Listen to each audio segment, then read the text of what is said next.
Paano ang pagpaparehistro sa RSBC? Magandang umaga, Infantanyans. Ako si Marian May at bibigyan ko kayo ng impormasyon patungkol sa RS Visa. Paano nga ba ang pagpaparehistro sa RS Visa? Ano ang mga kailangan? Gaano ito katagal? At saan magpaparehistro? Pero bago ang lahat ng yan, ano muna ang RS Visa? Ang RS Visa o Registry System for Basic Sectors in Agriculture ay ang sensus o pagpaparehistro sa mga magsasaka, naghahayupan at mga mangingisda. Paano ba magparehistro? Una, isang piraso ng 2x2 na dapat ay nakuhanan lagpas 6 na buwan.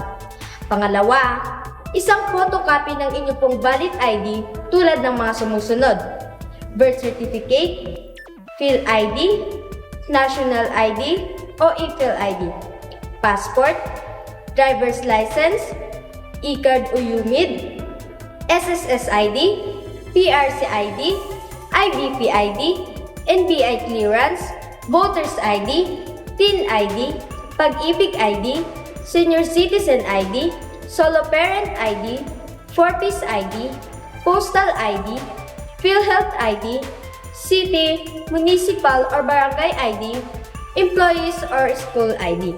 At ang pangatlo ay ang accepted proof of land ownership o farming agreement na alinman sa mga sumusunod: Certificate of Land Transfer, Emancipation Patent, Individual Certificate of Land Ownership Award o CLOA, Collective CLOA, Co-ownership CLOA, Agricultural Sales Patent, Homestead Patent, Free Patent, Certificate of Ancestral Domain Title, Certificate of Ancestral Land Title, Tax Declaration, at iba pa gaya ng Barangay Certification, Lease or Tenancy Agreement, na ang una ay para sa mga rehistradong may-ari at pangalawa ay sa mga tenants, lessees at iba pa.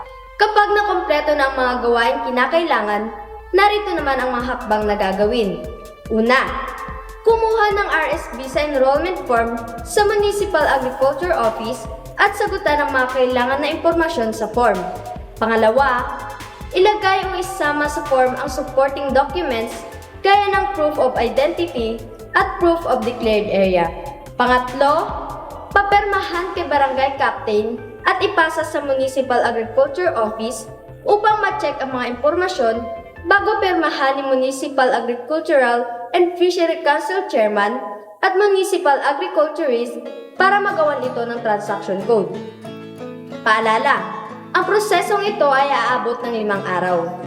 Ipapasa ng Agriculture Office sa Region for Encoding ang mga impormasyon at magkakaroon ng system-generated transaction para maging officially registered farmer. Para sa mga katanungan sa RS Visa, ay maaari ninyo silang bisitahin sa first floor, Infanta Municipal Building o tawagan sa numero na 0920-898-7362 o mag-email sa agrioffice_infanta@yahoo.com. Maging protektado, magparehistro na. Infanta, let's do it!